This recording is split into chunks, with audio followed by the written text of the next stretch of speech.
अस्सलाम वालेकुम दोस्तों, 30 अप्रैल 2025 की शाम यरूशलेम की फजा खुशियों से लबरेज थी।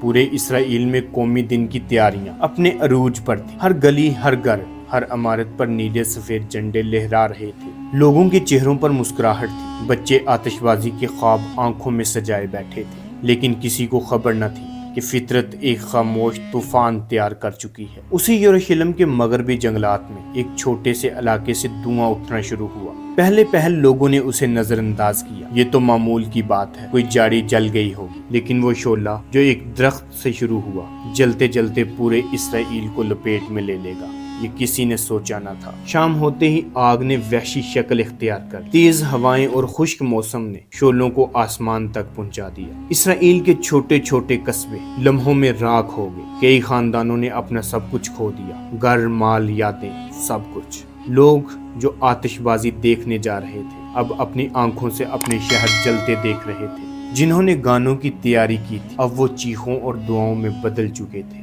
दोस्तों, देखा जाए तो ये वाकया महज एक कुदरती सानेहा लगता है, लेकिन जो आंख रखने वाले हैं वो पूछते हैं कि क्या ये सिर्फ इत्तिफाक है कि यही आग यरूशलेम से शुरू हुई। ये वही शहर जहां मस्जिद अक्सा की हुर्मत पामाल की गई, जहां मासूम बच्चों का खून बहाया गया, जहां इंसानियत को बार बार रोंदा गया, जहां रोज बेगुनाहों की लाशें गिरती और दुनिया खामोश तमाशाई बनी रहती है। फलस्तीनी माओं की सिसकियां, बच्चों की चीखें और नमाजियों पर गोलियां, कि ये सब आसमान की अदालत तक नहीं पहुंचा। ये आग सिर्फ दरख्तों को नहीं जलाती थी, ये इसराइल के गुरूर को राख में बदल रही थी। 10,000 से ज्यादा अफराद बेघर, हजारों एकड़ जमीन में तबाही और अरबों डॉलर का माली नुकसान, और सबसे बढ़कर उस कौमी दिन पर जश्न की जगह मातम छा गया। क्या ये फितरत का इंतकाम था, या वो इंतबाह जिसे दुनिया नजरअंदाज कर रही है? दोस्तों, इसराइल अपने कौमी दिन पर दुनिया को ताकत दिखाना चाहता था, लेकिन कुदरत ने उसे उसके अंदर की कमजोरी दिखा दी। आज अगर कोई माँ यरूशलेम में अपने बच्चे को बाहर खेलने भेजती है, तो उसे आसमान पर छाए हुए धुएं से डर लगता है। ये सिर्फ धुआं नहीं,